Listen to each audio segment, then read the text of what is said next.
kita akan bersama salah satu kitab yang sangat baik. Kitabnya sangat bagus, isinya sangat penting, dan yang menulis kitab ini itu bukan ulama luar, tapi ulama lokal, orang tua kita, seorang guru besar, Masya Allah, dan bahkan bergelar pahlawan nasional. Ulama bukan hanya hafal Quran, tapi juga beliau ini memaknai, menguasai hadis-hadis Nabi SAW sampai mendapatkan ijazah atau sanad khusus terkait dengan hadis. Jadi kalau kami dulu belajar di Timur Tengah, itu yang khusus itu ada sanadnya Pak, Bu.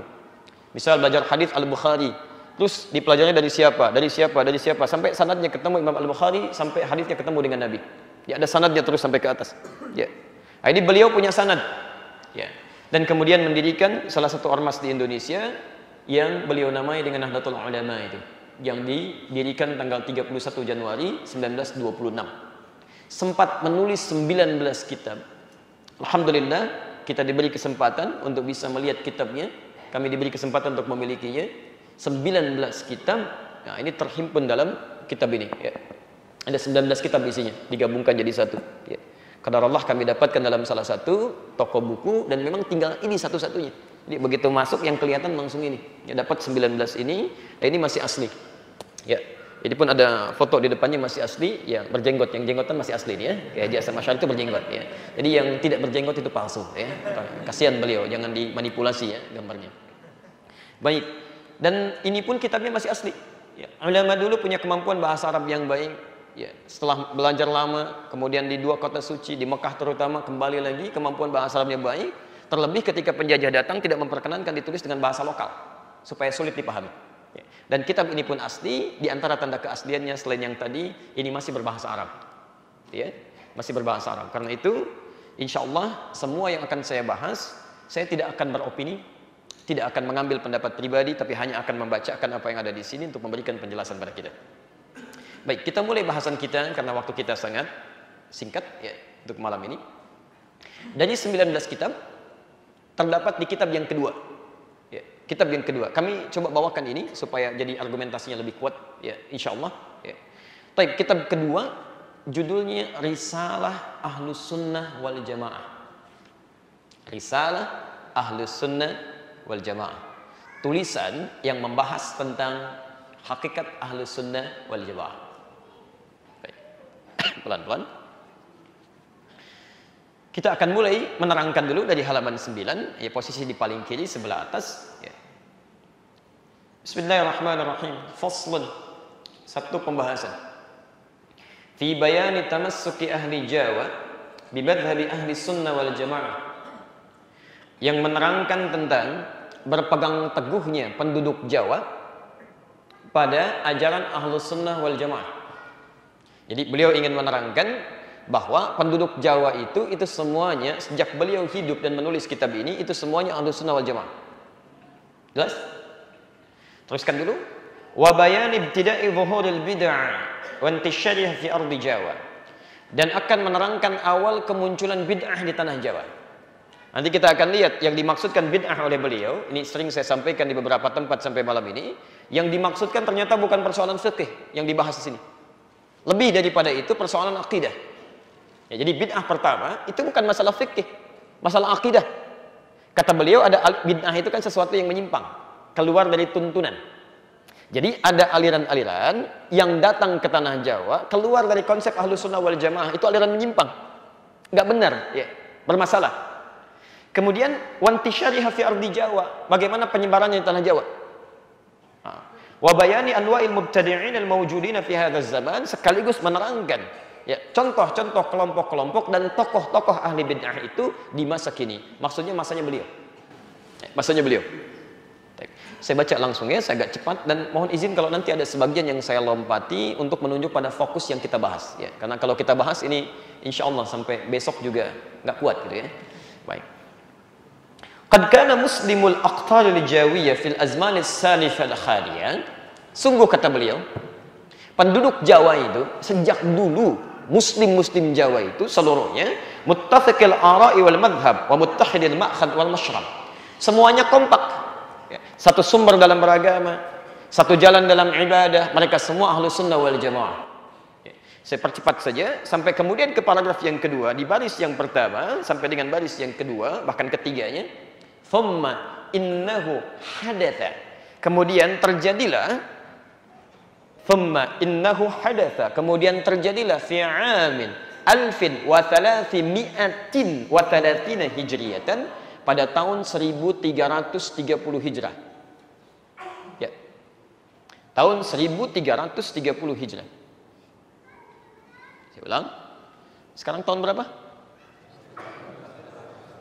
1438. Nah, berarti kalau 1438 dikurangi 1330 keluar 108 tahun. Jadi ibu dan bapak sekalian, teman-teman, kata beliau 108 tahun yang lalu dari sekarang. Ya. Beliau kisahkan. Tiba-tiba innahu hadatha fi 'ami 1330 hijriyatan ahzabun mutanawwi'ah. Muncul kelompok-kelompok, aliran-aliran, pemikiran-pemikiran yang tidak jelas. Bukan kelompok biasa, tapi sudah membawa nilai-nilai agama di dalamnya. Ya, sudah membawa nilai-nilai agama di dalamnya. Jadi kata beliau, tanah Jawa tadinya semuanya baik, Ahlussunnah wal Jamaah, tiba-tiba muncul aliran-aliran yang meresahkan, berbeda dengan konsep Ahlussunnah wal Jamaah, mulai menyimpang dia. Ya. Pelan-pelan, wa ara'un mutadafi'ah, bahkan muncul pendapat-pendapat yang saling bertolak belakang, melahirkan banyak persoalan-persoalan. Ya. Wa aqwalun mutadharibah, bahkan tidak sedikit kemudian dari pendapat-pendapat itu melahirkan singgungan-singgungan fisik. Ya. Itu tidak mudah. Tayyib. Ingat betul ini ya. Saya mau sampaikan, ini diperingatkan sejak 108 tahun yang lalu.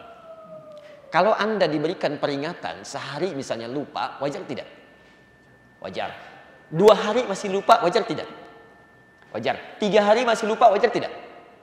Anda dikasih peringatan 108 tahun masih lupa juga, Anda butuh berapa tahun lagi?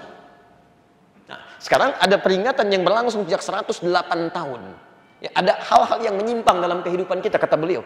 Diingatkan 108 tahun masih ada juga. Ini sebetulnya perlu cara apa lagi untuk mengingatkan? Saya cepat ya, saya cepat dulu. Pertama, apa saja aliran itu ya? Apa saja aliran itu? Ini sering saya sampaikan bagian pertama ini, tapi mohon izin untuk kami tegaskan kembali untuk menguatkan ya, untuk menguatkan. Baik. Di halaman ke-10, paragraf yang ketiga, baris 1 sampai dengan 3. Kalau Anda menghitung langsung, paragrafnya bisa yang kedua. Tapi kalau pecah bisa yang ketiga. Baris 1 sampai 3. Posisi paling kanan sebelah bawah. Wa minhum rafidhiyuna. Di antara aliran yang menyimpang, yang disebut oleh beliau bid'ah ini, yang datang ke tanah Jawa. Ya, wa minhum, di antara mereka rafidhiyuna. Adalah aliran rafidhiyun. Rafidhiyun. Ya. 1 Rafidhiyun. Kita turunkan katanya sehingga dipahami betul ya. Saya tidak terlalu senang kalau Anda menghafal sesuatu tapi tidak paham isinya. Ya. Rafidh ini menunjuk pada orang. Asalnya dari kata rafadha, yang menolak dengan keras, ya. Bukan sekedar menolak, tapi kadang-kadang ada celak di situ, ya, ada amarah di situ. Itu rafadha namanya. Rafud, anak arfud, saya nolak, tidak bisa, sambil mengecam, bisa. Itu rafadha. Ya. Kalau cuma nolak saja, tapi misal tidak disertai dengan unsur-unsur yang menjelekkan, melecehkan, gitu ya, itu bisa disebut dengan radda. Ana aruddu hadza, saya tolak, saya nggak mau. Tapi kalau rafadha tidak, tolak, sambil keluar nih kata-kata yang tidak enak. Kadang secara fisikal. Ya. Sifatnya disebut dengan rafidah. Rafidah. Orangnya disebut dengan rafidh. Rafidh. Kalau kemudian dijamakkan banyak, tidak hanya satu, maka dijamakkan tambah waw dan dengan dun di ujungnya. Jadi rafidhiyun. Ya. Orang-orang yang menolak keras. Ya. Tayyib. Di dalam sejarah, kalimat rafidh, rafadha, rafidah, itu hanya dilekatkan kepada orang-orang yang sangat mengkultuskan Ali bin Abi Thalib dan keluarganya, sampai-sampai menolak dengan keras kekhalifahan Abu Bakar, kemudian Umar bin Khattab, kemudian Uthman bin Affan radhiyallahu taala anhum jami'an. Orang yang membela sesuatu dengan kuat, dipertahankan dari yang lain, Itu pembelaan kuatnya disebut dengan Syiah. Sifat penolakannya disebut dengan Rafadhah. Karena itu dalam aliran teologis, Rafadhah itu sering juga disebut dengan Syiah. Syiah. Ya. Asalnya kelompok tertentu kemudian menjadi aliran ideologis. Ya. Jadi kata beliau, asalnya di tanah Jawa itu semua ahlu sunnah wal jamaah. Tiba-tiba datang Rafidhah, dari mana nih nggak tahu asalnya. Ya. Yang lebih keren sekarang namanya Syiah itu maksudnya. Ya. Mohon izin ya, ini bukan opini pribadi tapi pendapat yang dicantumkan lewat kitab yang kita baca ini. Ya. Yasubbuna sayyidana Abu Bakr wa Umar radhiyallahu anhuma. Pekerjaan mereka seringkali mencaci, mencela sahabat-sahabat Nabi, terutama Abu Bakar dan Umar, semoga Allah meridhai kepadanya. Kemudian wa yakrihuna sahabat radhiyallahu anhum, bahkan mereka tidak menyukai sahabat pada umumnya. Enggak suka gitu kan? Uthman enggak suka, yang lain enggak suka, kecuali wa yubalighuna hawa sayyidina Ali wa ahli baiti. Kecuali yang mereka kultuskan, angkat dan tinggikan yaitu Ali dan keluarga baitnya. Ya, jadi kalau dari Ali mereka angkat, kultuskan dan sebagainya. Kalau kita tidak, kita mencintai Ali bin Abi Thalib dan keluarganya seperti kita mencintai sahabat yang lainnya. Anda nggak boleh menjelek-jelekan salah satu di antara sahabat. Ali cintai Fatimah, apalagi putri Nabi, gitu kan? Al Hasan wal Hasan cucunya Nabi, kita sayangi mereka, kita doakan, masya Allah. Al Hasan penghulu surga, Al Husain masya Allah panglima luar biasa. Tapi juga kita sayangi, hormati Abu Bakar, menghormati Aisyah, kan? Istrinya Nabi Sallallahu Alaihi Wasallam, menghormati Umar, menghormati Uthman dan sebagainya. Ini tidak. Nah, aliran seperti ini yang mencela-cela sahabat Nabi disebut, dihukumi oleh Syekh Hashim Asy'ari sebagai aliran yang menyimpang, disebut aliran bid'ah. Jelas ya? Kapan munculnya? 108 tahun yang lalu, masuk ke tanah Jawa. Jelas ya? Jadi kalau Anda diingatkan sehari, wajar, lupa. 2 hari, wajar, lupa. 108 tahun diingatkan, masih dipikirkan juga. Ya. Jelas di sini? Baik. Karena beliau ahli hadis, itu tidak hanya menyebutkan tentang kepercayaan atau pendapat saja, tapi beliau munculkan dalil hadis Nabi untuk menguatkan argumentasi. Saya bacakan di antara hadisnya banyak sekali, salah satunya saya bacakan ya. Ya. Kata beliau, halaman 11 ya. Baris ke-9. Halaman 11 baris ke-9. Wa qala sallallahu alaihi wasallam. Kata beliau, terkait persoalan ini, Nabi sallallahu alaihi wasallam pernah mengingatkan, la tasubbu ashabi. Jangan sekali-kali kalian mencela sahabat saya. Jangan sekali-kali kalian mencela sahabat saya. Fa innahu yaji'u qaumun fi akhir zaman. Karena sungguh nanti akan muncul satu kelompok di akhir masa. Di akhir zaman akan tiba satu kaum. Ya, satu kelompok. Yasubbuna ashabi. Mereka senang sekali mencela sahabat-sahabat saya. Perhatikan. Lihat bagaimana tegasnya Nabi menyampaikan larangan ini. Fala tusallu alaihim wa la tusallu ma'ahum. Kalau mereka meninggal, jangan disolatkan. Kalau kamu hidup dengan mereka, jangan solat dengan mereka. Ya. Ini nggak ada pernyataan keras semacam ini. Nggak ada pernyataan keras, kecuali pada sesuatu yang sangat berbahaya.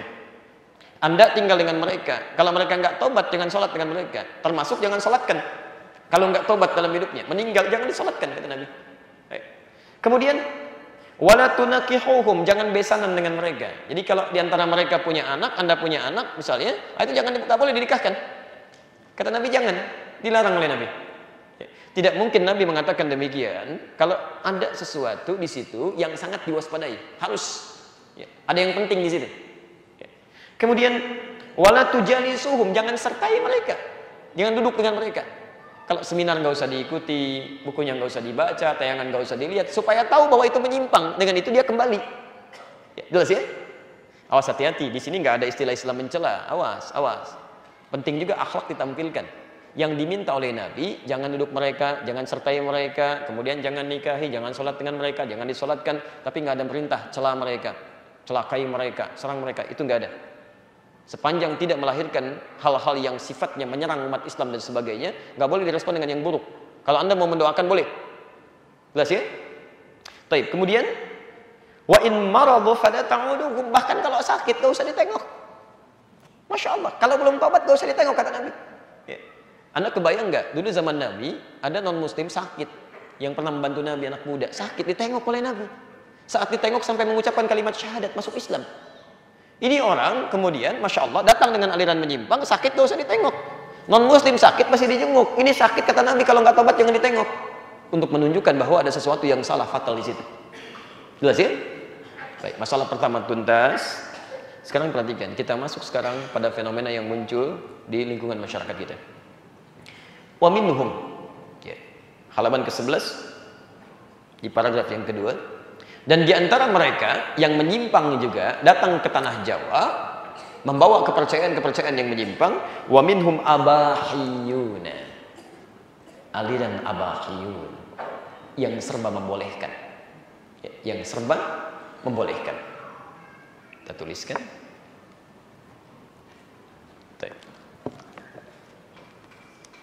Sudah. Aliran abahiyun yang serba membolehkan.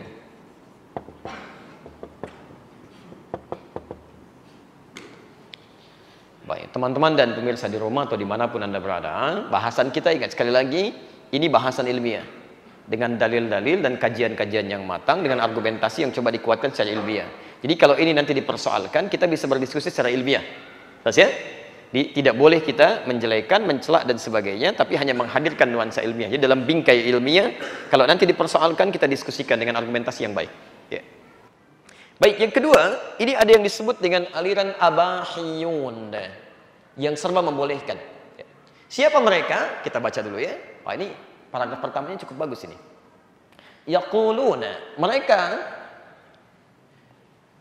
membawa satu keyakinan, satu ajaran, mengatakan innal 'abda idza balagha ghayatal mahabbah, sungguh seorang hamba itu kalau sudah mencapai puncak kecintaan dengan Allah Subhanahu wa taala. Jadi orang ini awalnya ibadah sampai dekat dengan Allah, sampai hadir kecintaan, semakin dekat rasanya gitu ya.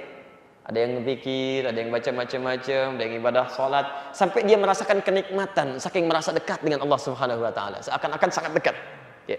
Sampai-sampai wasafa qalbuhu minal ghaflah, sampai merasa hatinya sudah bersih nih. Ya, dari kelalaian, bersih dia, nyambung dengan Allah, tenang dia, maksudnya ingat.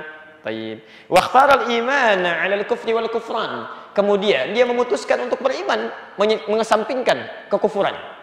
Maksudnya orang ini orang beriman, latihan ibadah sampai merasa dekat dengan Allah Subhanahu wa taala. Coba Allahu Akbar. Saking terlampau tingginya, ini konslet. Baik ya. Ini bahaya ini. Saqata anhul amru wan nahyu. Dia sampai menyimpulkan, kalau sudah saya semakin dekat dengan Allah, saking dekatnya saya sudah dicintai Allah. Kalau sudah dicintai, tidak berlaku lagi perintah dan larangan bagi saya. Konslet. Tidak berlaku perintah dan larangan untuk saya. Baik, Allah perintahkan sholat. Wa aqimus sholat. Itu buat Anda yang belum dekat, masih latihan. Kalau saya sudah dekat. Ini jangan kaget nanti.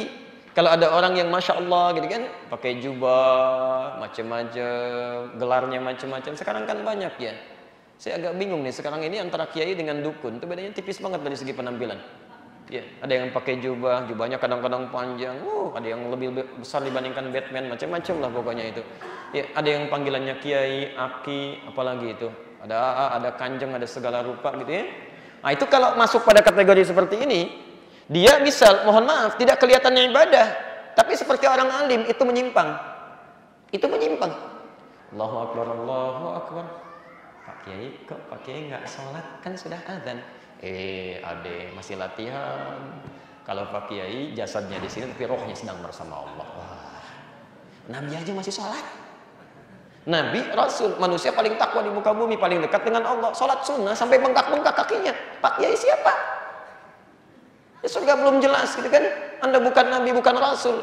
Ya Allah, tidak ibadah, itu menyimpang. Jadi Anda kalau diajak latihan-latihan apapun di awal-awalnya ya, kemudian dihadirkan suasana kedekatan tertentu tapi ujung-ujungnya nggak sholat, itu aliran menyimpang. Saya teruskan dulu, belum selesai. Nanti Anda akan menemukan kalimat yang sangat unik nih. Ya. Bahkan dia menyimpulkan wala yudkhiluhullahu an-nar birtikabil kabair.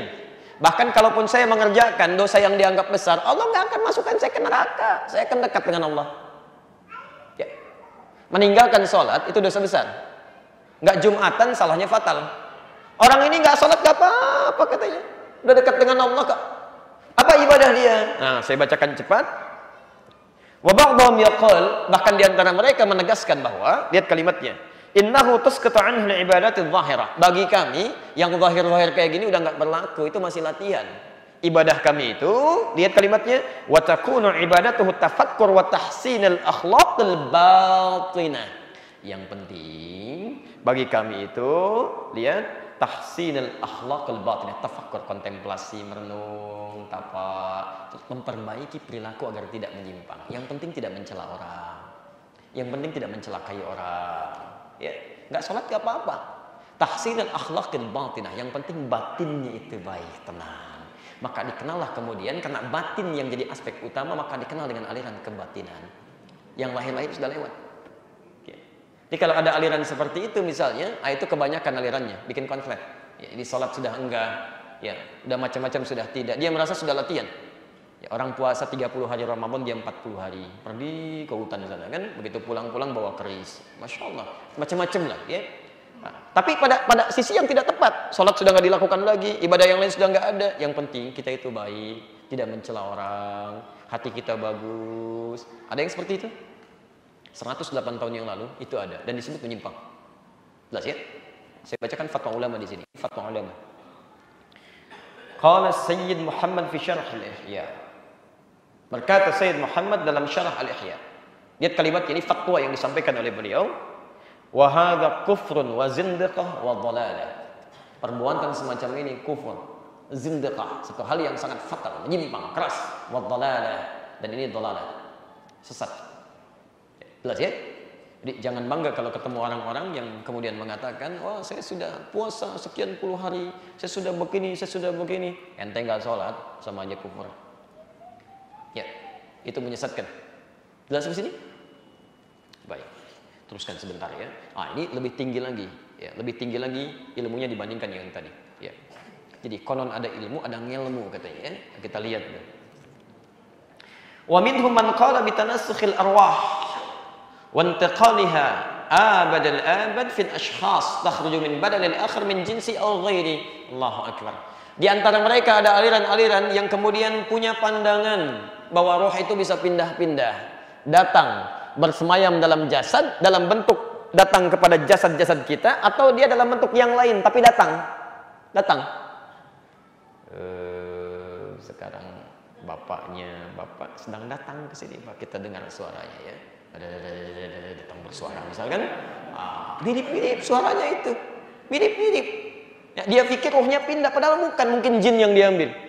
Jin yang dulu menemani bapaknya dia panggil, minta bantuan, dan sebagian minta kata Quran kepada jin, dia panggil, rohnya nggak pindah-pindah sebetulnya. Selesai. Ya.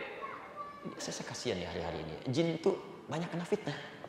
Hari-hari ini tuh, wah, ini Pak. Saya nggak tahu Pak, jin yang masuk ke tempat saya sekarang ini, jin ini butuh oksigen.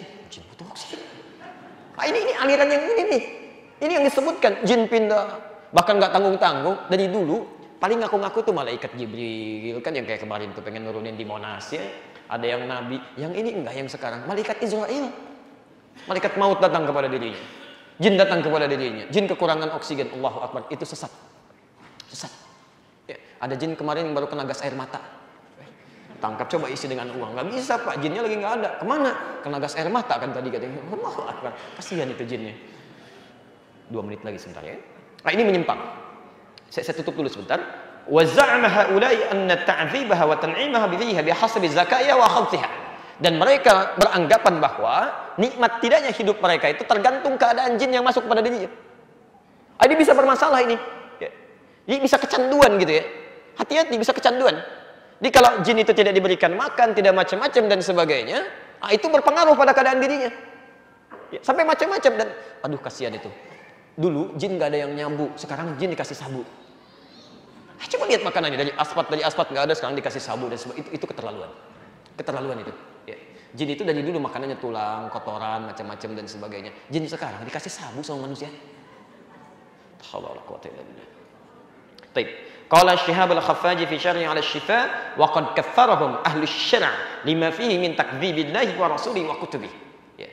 Kemudian berkata Syihab al-Khaffaji, seorang ulama dalam syarahnya pada kitab Asy-Syifa, aliran semacam ini sudah sepakat ahli syariat semuka bumi menganggapnya sebagai kufur. karena bertentangan dengan hukum Allah, mendustakan Rasul, dan bertentangan dengan Al-Quran Al-Karim. Jadi kalau Anda mendapati orang-orang seperti itu mengatakan ini pindah, ada datang jin, ada roh macam-macam, itu orang sedang menyimpang. Baik, teman-teman sekalian, ada yang lebih dahsyat dibanding ini. Itu sangat berbahaya. Seperti apa sifat dahsyatnya, bagaimana sifat bahayanya, kita lanjutkan setelah menunaikan salat Isya berjamaah. Subhanakallahumma wa bihamdika asyhadu an la ilaha illa anta astaghfiruka wa atubu ilaik. Assalamualaikum warahmatullahi wabarakatuh. Assalamualaikum warahmatullahi wabarakatuh. Alhamdulillah wassalatu wassalamu ala Rasulillah wa ala alihi wa sahbihi wa wala. Amma ba'd. Fa ya ibadallah, usi nafsi wa iyyakum bi taqwallahi faqad faza al-muttaqun. Fala tamutunna illa wa antum muslimun. Saudara-saudaraku, alhamdulillah kita telah menunaikan salat Isya berjamaah. Semoga salat yang telah kita tunaikan berkenan diterima oleh Allah Subhanahu wa taala sebagai ibadah yang diikhlaskan kepada-Nya. Kita kembali melanjutkan bahwa kini kita dihadapkan pada situasi-situasi bermunculan satu aliran-aliran atau kelompok-kelompok yang mengesankan nilai-nilai Islam di dalamnya, namun nampak dalam ramai yang tidak wajar sehingga memerlukan tanggapan-tanggapan baik dari sisi rasionalitas terlebih dari sisi spiritual.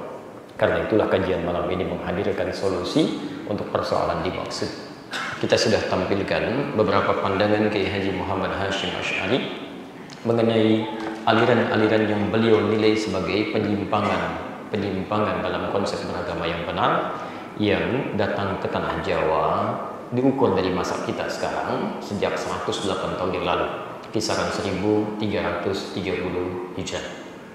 Tadi kita sudah simpulkan diantaranya beliau sebutkan aliran Rafidhah. Kemudian juga ada penyimpangan klaim-klaim yang bisa, menghadirkan hal-hal kemudahan dalam dirinya dikenal dengan abahyun. Ya, boleh saja, boleh tidak sholat, boleh melakukan perbuatan maksiat. Ya, yang penting hati tetap tenang, tetap nyaman dengan tidak beribadah. Yang dikenal sekarang dengan aliran kebatilan. Ya. Tapi juga ada di antara mereka yang bergaul dengan jin. Ia mengambil klaim perpindahan roh atau arwah berpindah, padahal sesungguhnya itu memanfaatkan jin yang beraktivitas dan dimintakan bantuan oleh orang-orang bersangkutan. Baik, klaim ini sesungguhnya bukan berita baru karena Quran pun sudah menginformasikan. Jadi kalau Anda buka suratnya langsung surah Al-Jin. Ya, beri nama surah Al-Jin, surah ke-72 itu. Ya. Terlebih kalau Anda baca misalnya ayat ke-6-nya itu diisyaratkan oleh Quran. Wa annahu ya kana rijalun minal ins ya'udzuuna birijalin minal jinni fazaduhum rahaqa. Ada sementara orang dari kalangan-kalangan manusia itu minta bantuan kerjasama dengan jin. Kerjasama dengan jin. Kata Quran, ini informasi ya, dan kalau Allah sudah menginformasikan tidak mungkin keliru. Tidak mungkin keliru. Fazaduhum rahaqa. Jin itu bukan mendatangkan manfaat tapi akan lebih menyengsarakan. Jadi kalau orang-orang bergaul dengan jin tidak akan membawa manfaat, akan lebih sengsara. Karena itu dalam Quran, kehidupan kita manusia itu langsung diparadokskan dengan dunia jin. Digambarkan bahwa kita berbeda. Jadi nggak usah saling mengurusi masing-masing, biarkan saja. Ya. Saya beri contoh misalnya. Kita manusia di Quran disebut salah satunya dengan ins.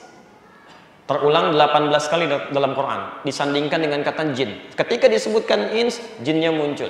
Ya ma'syarul jinni wal ins wa ma khalaqtul jinna wal ins. Ketika insnya dijamakkan, jinnya ikut jamak. Ins jamaknya nas. Ya, terulang 241 kali dalam Al-Quran. Jin jamaknya jinnah, minal jinnati wan nas, selalu ada. Dan itu maknanya sudah berlawanan. Jin secara bahasa artinya sesuatu yang tersembunyi. Di fitrah kehidupannya memang sembunyi, bukan nampak.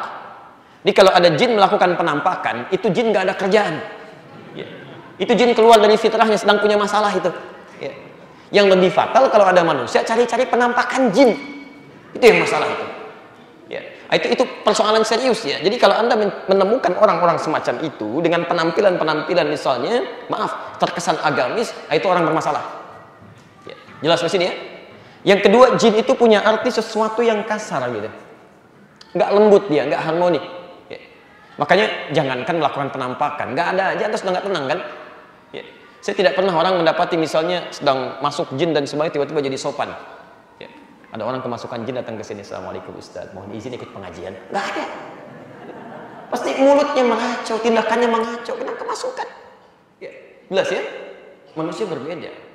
Manusia ins nampak, jin tersembunyi, ins tampak, kelihatan. Makanya sejak dia terlahir sudah nampak. Belum pernah dengar saya ada ibu melahirkan anaknya nggak kelihatan, nangis anaknya nggak ada. Itu mustahil itu. Pasti ada, nampak, kelihatan. Karena itu dalam hidupnya dia akan terbawa sampai dengan wafatnya akan nampak, kelihatan. Ya. Sebaliknya, kalau jin melakukan penampakan itu jin bermasalah. Kalau manusia senang sembunyi-sembunyi, dia pun punya masalah. Pulang ke rumah, ini ada pintu depan, masuk lewat jendela, sembunyi-sembunyi. Itu orang punya masalah itu. Ke masjid, orang tenang aja susun saat, dia sembunyi-sembunyi di pojok, kayak begitu ya. Berbaris, tolong rapatkan barisannya, sudah berapat, geser lagi, orang bermasalah itu. Jelas ya? Termasuk maaf, ins, dari kata unusa, anis, anas, lembut, tenang. Ya. Makanya orang yang namanya Anis, Anissa, Anas itu cenderung tenang, lembut ya. Maaf, kalau ada manusia kemudian melakukan tindakan-tindakan yang kasar, itu pun ada yang masalah dalam fitrahnya. Karena fitrahnya penuh dengan kelembutan, ada yang keliru itu. Ada yang keliru. Jelas ya? Karena itu, kenapa di Quran disandingkan untuk menunjukkan dunianya beda, lain, gak usah saling mengurusi. Tapi ada orang iseng kadang-kadang minta bantuan, kerjasama dan sebagainya, itu persoalan. Saya melihat TV beberapa waktu yang lalu, ini ada persoalan serius, kan? Membawa nama agama, kemudian melakukan tindakan-tindakan yang tidak wajar. Nanti kita jawab sebentar lagi ya, logika-logika yang dimunculkan. Ada menggandakan barang, menghadirkan macam-macam dan sebagainya. Yang paling unik tuh begini, didatangkan seorang ulama dengan pakaiannya yang cukup baik, terlihat bagus, dengan penguasaan Qur'annya, sudah bagus benar untuk mengomentari itu, tapi di sampingnya diundang juga dukun yang lain. Ya, pakai jas, lengkap macam-macam, dan dukun tuh jenggotan juga. Masya Allah. Dukun jenggotan, masa antum yang bukan dukun? Masalah. Ya, kalau nggak punya jenggot nggak apa-apa. Sunnah berjenggot tuh kalau berjenggot dirapikan, dirawat. Ingat jangan salah baca hadis ya. Ya, jangan salah baca. Hadis-hadis tentang jenggot itu merawat jika punya jenggot, bukan menumbuhkan. Jadi kalau misalnya nggak punya jenggot, nggak usah maksa, nggak apa-apa. Itu fitrahnya, ada kebaikan. Beli obat sini, beli arang, kosok-kosok pakai timun, nggak usah. Nggak usah. Jadi begitu tumbuh, rawat dengan baik, itu sunnahnya. Ya. Nah ini yang repot nih diundang, yang satu ulama, satu dukun. Sudah jelas diarahkan ke ayat Quran. Diminta pendapat yang satu lagi, panggilannya ki lagi kan? Coba lihat, oh ini saya perhatikan, ini nggak benar, ini penipuan karena tidak ada energi terpancar dalam dirinya. Energi dari mana? Jadi yang jadi masalah gini, akhirnya masyarakat menyimpulkan, oh berarti kalau yang sana palsu, kalau dukun yang ini asli. Jadi lah minta pendapat ke situ, itu yang salah itu. Jelas ya? Ini jangan sampai mengkantar sesuatu yang mungkar dengan kemungkaran yang baru, itu keliru. Ya. Awas, hati-hati ya, hati-hati. Jadi dari dulu yang kerjasama dengan jin itu sudah ada. Jadi yang sekarang tuh ketinggalan, jauh ketinggalannya. Bukan cuma kesiangan, kepagian, kemalaman, ke macam-macam itu, ketinggalan semuanya. Ya. Yang jadi masalah tuh ada aja yang ikut tuh. Ya, kalau orangnya sih dari dulu juga udah ada, tapi pengikutnya, kenapa saban hari saban pagi banyak sekali? Ada yang keliru tuh. Ya. Kan sering katakan dari dulu di kita ini, menurut penelitian sementara, ada satu penyakit yang susah hilang. Cepat kaget, gampang kagum. Kaget, kagum, ikut ke situ kan.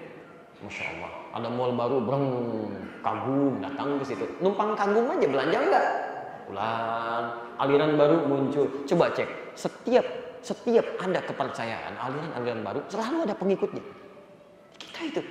Ya. Saya dengan teman-teman dari sini kita silaturahim ke MUI Jawa Barat. Apa yang terjadi? Di Jawa Barat katanya hampir tiap bulan ada nabi baru, Pak. Tiap bulan. Nggak tahu yang sekarang. Kemarin katanya di Karawang nabi barunya itu. Ya. Ini sudah ada nih. Saya bacakan ya. Agak cepat terakhir karena kita mau mengkantor pemikiran yang tidak tepat ya, dengan argumentasi yang cukup logis. Tayyib. Wa kadzalika man idda'a nubuwwata ahadin ma'a nabiyyina sallallahu alaihi wasallam aw ba'da. Ini yang bahaya. Aw man idda'a nubuwwah li nafsihi. Ya. Begitu pula sesat, kata beliau. Sesat Ada sementara orang yang mengaku-ngaku nabi. Awas, ngaku nabi. Ini pengakuan nabi ini bukan cuma sekarang, 108 tahun yang lalu sudah ada, dihukumi sesat. Ya. Jadi kalau 108 tahun sudah diingatkan, masih muncul juga, butuh berapa tahun lagi untuk diingatkan? Ya. Baik itu yang mengaku nabi sejak adanya Nabi Muhammad, misal Nabi Muhammad ada dulu mengaku nabi. Atau kata beliau, manidda'an nubuwwa li nafsihi, nabinya sudah meninggal, setelah itu dia mengaku saya nabi. Nabi baru, Masya Allah, nggak ada nabi setelah Nabi Muhammad SAW. Oh, tapi kan di Quran ada mimba dismu Ahmad, namanya kan Ahmad. Oh, maka muncul Ahmad aku nabi. Ada bintang gulam Ahmad, ada Ahmad macam-macam, ada Ahmad macam-macam, Masya Allah. Oh, ini berbahaya, berbahaya ya. Jadi kalau anda menemukan orang-orang mengaku-ngaku seperti itu, sudah selesai, tinggalkan. Jadi kita buat frame-nya, siapapun namanya. Ya. Saya pernah dapat informasi dari catatan Bakor Pakem Kementerian Agama. Saya kira ini yang terakhir gitu kan. Kan sering saya sampaikan tentang ini, perbatasan Jawa dengan Sunda itu. Ya, agamanya juga baru disebut Jasun, Jawa Sunda. Nabinya Tugimin namanya. Agak jauh gitu dari Ahmad ini. Ya, ngaku nabi gitu. Baik, saya kira selesai, dibimbing, selesai macam-macam, ternyata muncul lagi. Nah, itu sesat. Ya, kita doakan mudah-mudahan dapat hidayah dan kembali kepada kebaikan. Nah, ini yang jadi persoalan. Atau ada orang juga tidak mengklaim nabi, tidak mengklaim wali, bukan. Tidak mengklaim guru-guru, bukan.